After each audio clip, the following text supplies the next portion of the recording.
한 기자, 요새 강남 아파트 매물이 늘고 있다는 기사가 엄청나게 나오고 있어요. 네, 이 정부가 양도세, 이 다주택자 양도세 중과유예를 연장하지 않기로 못 박으면서 세금 부담에 매물이 빠르게 증가하고 있는데요. 강남 3구 매물이 한 달 새 15에서 25% 증가했습니다.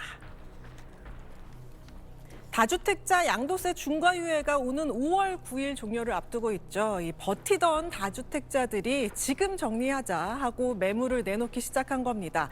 수치로 좀 보면요. 이 송파구 아파트 매물은 4,200건에 육박해서 한 달 전보다 24.5% 늘었습니다. 서울 전체에서 증가율 1위입니다. 서초구는 7,000건에 육박해서 16.1% 증가했고 강남구는 8,300건이 넘으면서 15.4% 늘었는데요. 강남 3구 모두 두 자릿수 증가합니다. 가격도 일부 낮아졌습니다. 개포동의 전용 84제곱미터가 작년 12월 42억 7천만 원에 거래됐었는데 최근에는 38억 원까지 낮춘 매물도 나왔는데요. 다주택자 급매물이라는 설명도 붙었습니다. 시장 지표도 약해졌습니다. 한국부동산원 자료를 보면 강남 3구와 강동구가 포함된 이 서울 동남권 아파트 매매 수급 지수는 101.9로 2주 연속 하락했고 21주 만에 가장 낮은 수준입니다.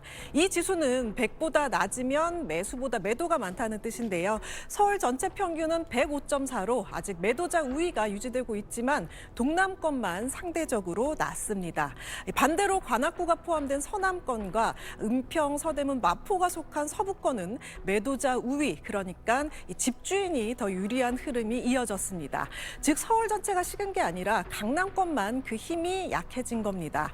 여기에 6월 지방선거 이후 보유세 개편 논의 가능성까지 나오면서 세금 부담을 의식한 매물이 당분간 더 나올 수 있다는 전망도 있습니다.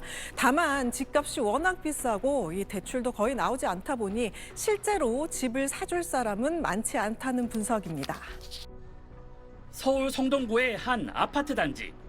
이번 주 들어 116제곱미터와 84제곱미터 아파트 두 채가 급매로 나왔습니다.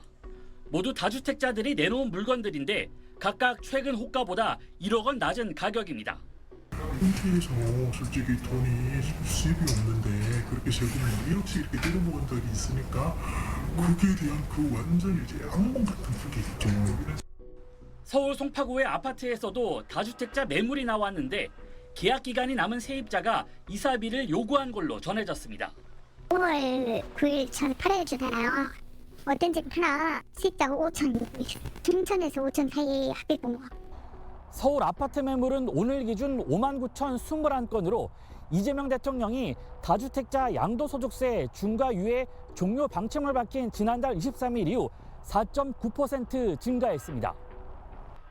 다주택자가 내놓은 매물이 상당 부분 포함된 걸로 추정되는데 특히 정부가 다주택자 퇴로를 제시한 어제는 1,000건 이상 매물이 나왔습니다. 정부는 5월 9일까지 매도 계약을 맺으면 잔금 지급과 등기 접수를 위해 3개월에서 6개월의 유예 기간을 주기로 했습니다.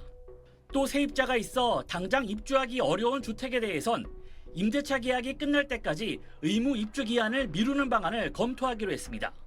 전문가들은 다주택자에 대한 압박과 함께 퇴로를 열어주면서 매물이 더 나올 가능성이 크다고 예상했습니다. 하지만 고강도 대출 규제에 수요자들이 적극적으로 나서기 어려워 실제 거래로 이어지기 쉽지 않다는 전망도 나오고 있습니다. 입주 의무 기한을 무작정 미뤄줄 경우 사실상 갭 투자를 허용하는 거란 지적도 나옵니다. 1년이라든가 2년 정도의 임대차 기간이 남아있는 그런 물건에서만 이제 혜택을 준다거나 이런 보완적인 부분들도 고려할 필요가 있는 거. 다주택자들이 보유세 강화 여부를 지켜보며 버티면 매물 잠김 현상이 나타날 수 있다는 점도 풀어야 할 과제입니다. SBS 이성훈입니다.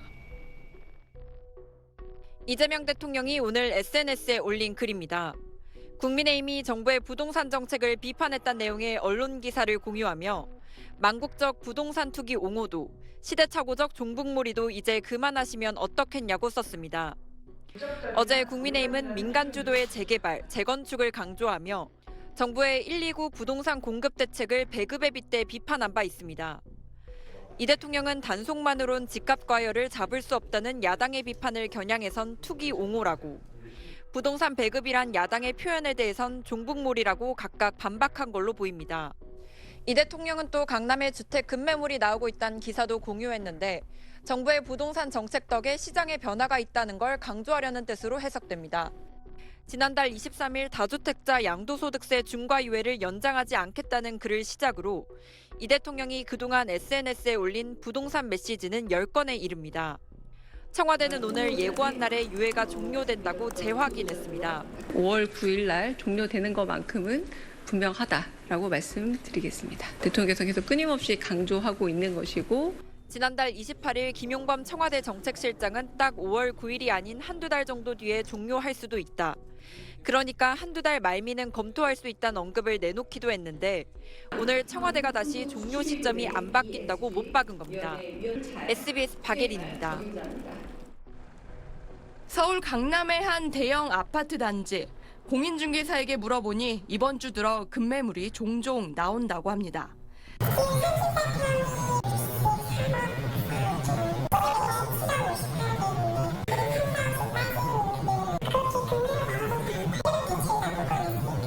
지난주 정부가 다주택자 양도세 중과 유예를 종료하겠다는 입장을 명확히 밝히면서 세금 부담을 피하기 위한 매물들로 추정됩니다.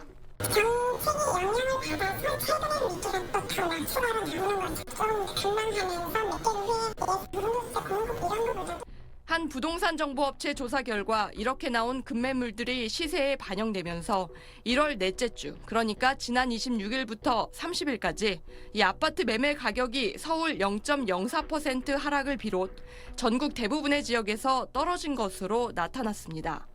세금 중과 이런 이슈들이 지난 한 일주일 사이에 계속 있었잖아요. 5월 9일 혹은 보유세 기산일 6월 1일 기점으로 보면 매도해야 되는 사람들이 있는 거예요. 다만 대출 규제로 실제 거래까지 이어지기 어렵고 예상됐던 조치인 만큼 급매 물량은 제한적일 것이란 예상도 있어 이런 현상이 추세적으로 이어질지는 더 지켜봐야 합니다. 실제로 한국부동산원은 이번 주 서울 아파트값이 0.31% 올랐다고 발표하는 등 시장은 아직 뚜렷한 방향성을 보이지 않고 있습니다. 정부가 그제 수도권 도심 6만 가구 공급 대책을 발표한 만큼 다음 주 이후 시장의 동향에 관심이 쏠리고 있습니다. SBS 김혜민입니다.